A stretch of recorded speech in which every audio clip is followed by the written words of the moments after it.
potreba po tem, da se v javnosti vzpostavi neko mnenje o kmetijstvu, je zelo velika. Potreba po tem, da si javnost ustvari svoje mnenje, ne pa mnenje, ki ga mi odcepljamo, ker to mnenje je trajnostno, to pa ni trajno in to bo spodbujalo kmetijstvo. Zdaj pa upam, da se ne bom preveč ponavljal, pa bi povedal samo par stvari z moje strani. Zdaj mi je v glavo šila neka misel, ker se je bilo pač kroši med starejšimi po naših krajih, sam prihajam iz okolice Kranja, če kdo pozna Preddvor bolj natančno kot Hribi, in je oče predajal kmetijo sinu, pa ga je vprašal, ali bo šlo tole služba pa kmetija. Pa je sin rekel, ja, če pa ne bo šlo, bomo prodala, ne. Je rekel, oče, no predam pa tudi jaz lahko, ne, tako da oče vse skupaj, ne. In tako bi rekel, kmetije v Sloveniji s tem dednim lastništvom, s to dedovalno strukturo, ki so se v preteklosti ogromno krat razdelile med otroke in kmetijske gospodarstva so se zelo zmanjšala, s tem smo pa izgubili primerjalno prednost. Dopred cajt smo v konkurenci z vsemi Evropejci pridelovali hrano in pa krmo in vse ostale stvari z koso, z vilami, z roko. Ni bil problem ne breg, še lažje je bilo, ker se je po bregu dol trava hitreje sama valila. Ampak, ko so pa enkrat prišla mehanizacija, smo pa mi ostali odzadaj. Ravninski kmeti to bistveno hitrejše obdelajo, zemlja pri njih je ostala v večjih kosih. Jaz samo ne na moji, na očetovi kmetiji, oče je še zelo mlad, bi bil lahko še mogoče kandidat za mladega prevzemnika, ampak ni pomembno. V glavnem, smo delali neko analizo, koliko goriva porabimo samo za transporte in pa za vse ostalo.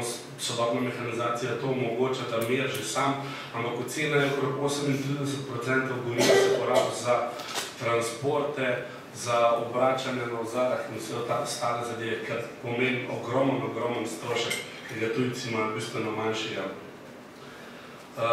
Prej smo govorili, oziroma gospod Naglič je večkrat omenil, zakaj starejši oziroma starši nekako z negotovostjo prodajajo kmetije na mlajše.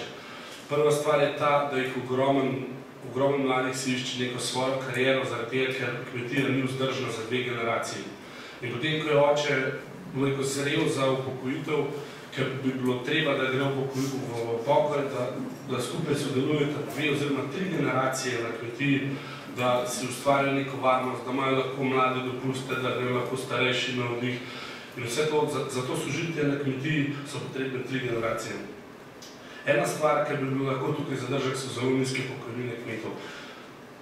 V zadnjem obisku gospoda Zvera v Bruslju smo bili skupaj z mladimi kmetovalci in pa z kmečkimi ženskami in mi se tragična zgodba, gospa se je skorzjokala v parlamentu, ker je povedala, kakšno pokojnino so jim naračunali, s tem, da je bila še 5 let zaposlena v gospodarstvu, pa je bila njena pokojnina zelo nizka. Nemogoče, da se preživi čez mesec. Druga stvar pa je, da na kmetiji se vse ustvarja z rokami, sploh če je to družinska kmetija, je to v krogu družine, ogromno je nekega odrekanja in ko se kmetija prodaja, ni to le prenos lastništva, kot je rekel gospod Naglič, da se prepiše traktor, pa živina, pa zemlja, pa to. Ogromno tistega truda, ogromno žuljev, če lahko rečem, se prenese na mlajšega, ker si včasih starejši mislijo, da ta mlad niti ne zastopijo tega, kako je bilo to vse ustvarjeno, pa koliko truda je bilo to vloženega. Mislim, da se te stvari počasi spreminjajo. Rekel bi tudi tako, da po mojem mnenju ta beg iz podeželja, ki je bil zelo izrazit včasih, gospod Zver, verjamem, da se tudi ogromno ukvarjal s to problematiko, še tekom ministrovanja in vsega, da so mladi, ki so se izobraževali, potem preseljevali v mesta in so se pač podeželja praznila. Jaz bom tako rekel, moje osebno mnenje je, da potrebujemo tudi tiste, ki bodo živeli v mestih. Če bomo vsi hoteli imeti svojo hišo, pa lep vrtiček, pa živeti na podeželju, ne bo kmetijske zemlje. 888 kvadratnih metrov obdelovalne orne zemlje imamo na prebivalca, nekje 1,8–1,7 hektara kmetijske zemlje imamo na prebivalca. Ocena je pa, da se potrebuje vsaj 3 hektare orne zemlje. In s tem, po besedah gospoda Zvera in tudi po osnovnih statistikah, smo v samem repu Evropske unije. In si že, če pogledamo same kva narekujejo matematika, številke si tudi ne moramo zagotoviti samo oskrbe. Ampak, bom pa rekel, odstotek, ki ga imamo pa danes, je pa bistveno nižji, ki ga pa lahko dosežemo. Tako da treba je ogromno narediti, ogromen premik bo mogel biti narejen v to smer, da se bo kmetijska proizvodnja oživila, da ne bojo kmetijske površine samo neobdelane, ampak, bom rekel, obdelane do tiste še določene meje s tem, da seveda vržemo oko tudi na ohranjene krajine, ohranjene tal, ohranjene zemlje, da pač, ker so že vsi ostali preomenili, da primerjavi z drugimi državami sveta skrbimo tudi za naše okolje in pa za to, kaj bomo pustili našim zanamcem. Ta dedna struktura pri nas, kot sem že prej omenil, ni samo problem tega dedovanja, pa delitev vsega, ampak problem je v tem, da se prenašajo vse ostale zadeve, ki so na primer družinskega značaja, med sosedi, med družinami, razprtije, druge težave. Na Nizozemskem je kmetijstvo bilo dvakrat v zgodovini v zelo, zelo hudi krizi. Dokler cajt niso tako rešili, da je država prek nekih bank, privatnih sektorjev spodbudila, da so vso zemljo pokupili in je nazaj prodali. S tem so obenem rešili komasacije kot vložbo zemljišč in pa dali novim lastnikom, ker so bili sposobni. In danes na Nizozemskem se kmetije prodajajo, vsa zemlja se prodaja. Starejši, ko zapustijo kmetijo, pač postavljajo neko ceno, se odselijo, naredijo svojo hišo nekje druge oziroma si kupijo stanovanje, mladi začnejo delati na kmetijah. To je, bom rekel, pri nas dosti nemogoče, zaradi tega, ker smo že prej imeli 3 generacije na kmetijah, zagotavljajo neko varnost, tako mlajši, starejši kot starejši, mlajšim. Ampak se pravi, na Nizozemskem je to laufa, ker je konkurenčna prednost zelo, zelo visoka. In trg je danes usmerjen, sploh evropska kmetijska politika usmerjena v to smer, da se ravna po trgu, da poskuša biti čim bolj tržno naravnana. Ukinjajo se razne subvencije, predvsem zaradi pritiskov Svetovne trgovinske organizacije, ki jo vodijo, bom rekel, tako lobiji Kitajske kot lobiji Južne Amerike, Severne Amerike. In nas pritiskajo to, da evropskemu kmetijstvu ne dajemo več izvoznih subvencij, ker so včasih ogromno pomenile izvoznih subvencij in uvoznih dajatev, ker dejansko delujejo na principu izmenjav izven Evropske unije, ampak držale so ceno kmetijskih proizvodov v Evropski uniji. Danes ti pritiski izven to strukturo nekako podirajo in konkurenčna prednost drugih držav izven Evropske unije pa še više, ker oni ne dajo na okolje toliko kot mi. Oni ne skrbijo za to, da bo zemlja ostala še za naše potomce še vedno rodna, ampak požigajo gozdove, naprimer, čist konkreten primer, požig tropskega pragozda, 4 do 5 let je niva, potem pa se selja, tista niva je pa zapuščena. Tega v Evropi ne bo treba. Kmetijstvo ima zelo, zelo pomemben delež v ohranjanju kulturne krajine in pa, če tako omenim tudi same kulture, se dejansko kultura iz nekega naroda izhaja iz nekako sožitja z določenim okoljem, z raznoraznimi danostmi in če tega ne bo upravljal kmetijstvo, ki je tako nekako za državo to upravlja zastonj, bojo to mogla delati neka komunalna podjetja ali nekdo, ker bo to na en kosil spravljal. Ogromen problem v Sloveniji je zaraščanje, izguba kmetijskih zemljišč zaradi zaraščanja, po eni strani pa tudi zaradi pozidave. V zadnjih letih smo pozidali 7 hektarov na dan in več ali manj je to šla samo najboljša zemlja. Po eni strani jaz pravim, infrastrukturo rabimo, vsi rabimo avtoceste, se noben se danes ne krega, zakaj zdaj gradih avtocest, ampak avtocesta se lahko zgradi tudi, bom rekel, po kakšni drugi trasi, ki pa manj kmetijskih zemljišč zavzame.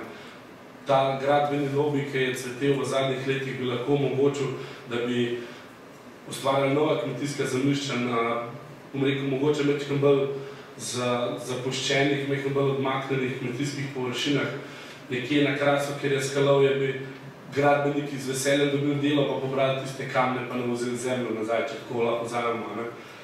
Ampak pač vse je šlo v te toliko hitre industrializacije, globalizacije, kmetijstva je pa ostal nekje v zadaj.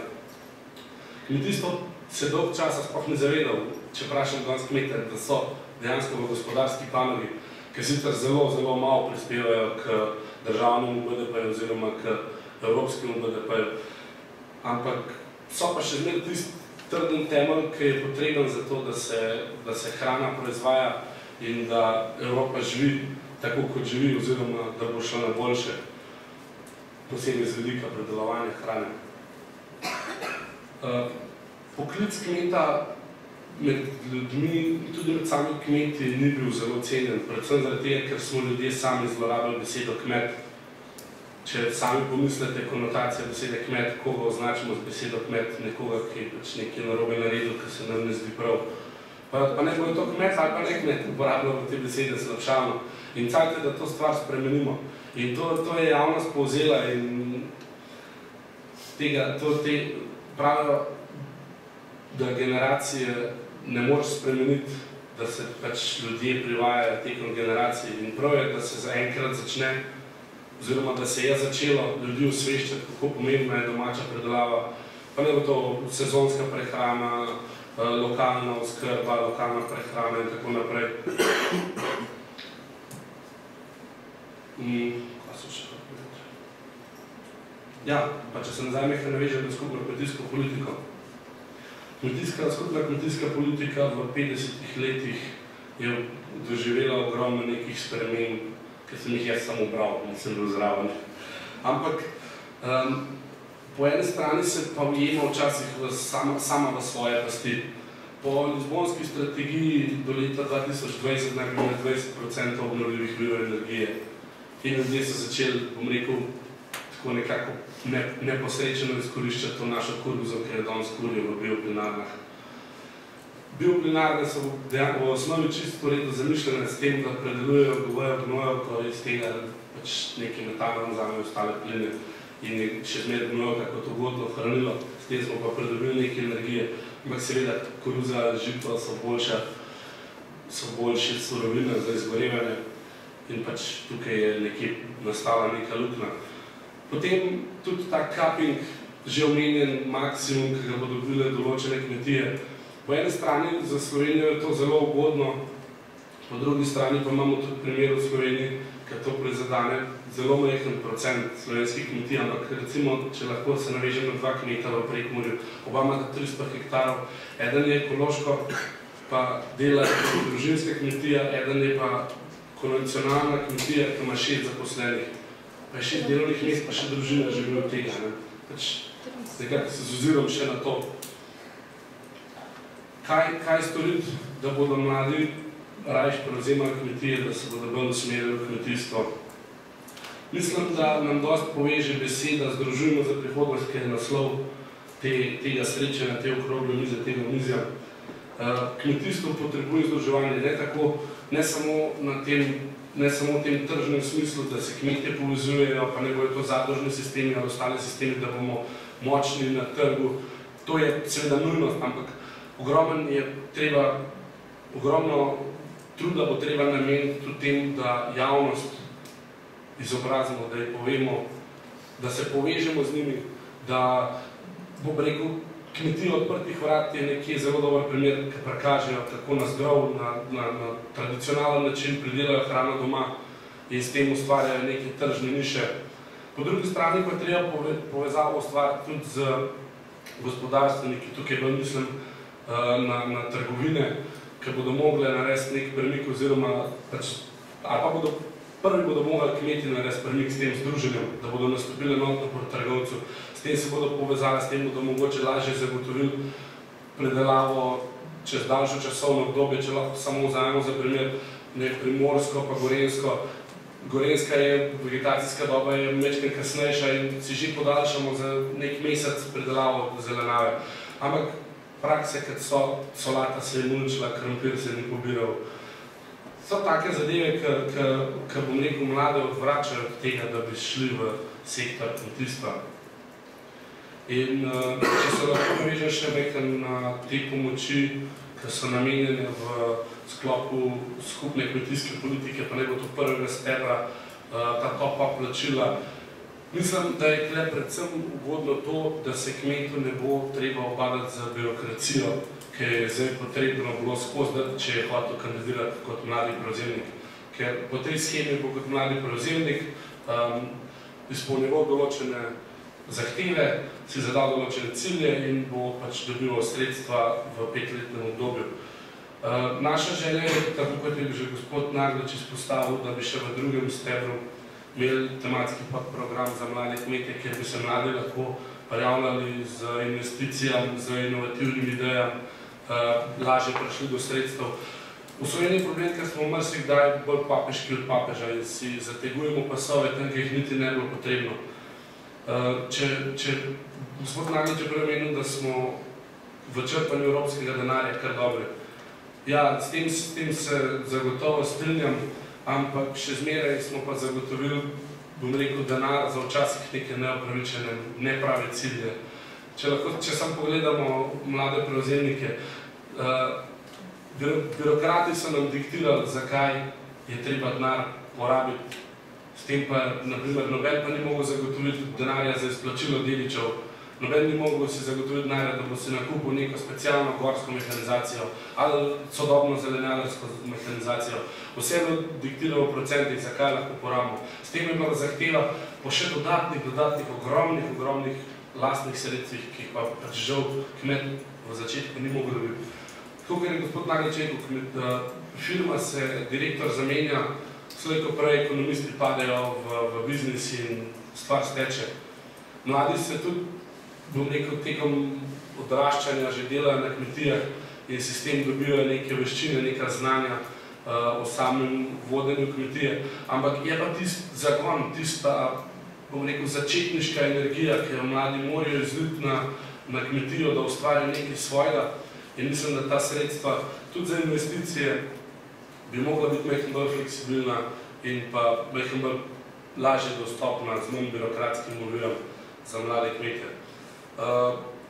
V Zvezi slovenske podeželske mladine občlanjujemo okrog 4500 mladih, to je pač mladih podeželanov in pa mladih kmetov. In vidim njihovo navdušenje, ko obiščemo recimo Evropski parlament, s tem jim omogočimo tudi, da si ogledamo kmetije po Nemčiji, Nizozemski in sistem, kakšno prakso prenese v Slovenijo. Problem Slovencev, ali pa mogoče ne začutek samo kmetijstvo, je bil tako, da smo prinesli neko tehnologijo iz tujine, iz Nemčije, iz širše Evrope, ampak nikoli nismo posnemali v celoti. Zmer smo posnemali nek del, ker smo ga videli in se nam je zdel film, nismo pa speljali do konca, pa ne bo je to, ali stali prisili si, ali si ostali. Nakopali smo si pa doskrat ogromno težav s tem. Noben ni pomislil, kaj je primerno za naše okolje. Iz ene nemške, iz ene bavarske velike kmetije si ne moramo prenašati znanja. Lahko si iz Avstrije, lahko si iz druge. Pač tehnologija je prenosljiva, ampak pač razum mora še zmeraj imeti tisto zadnjo besedo.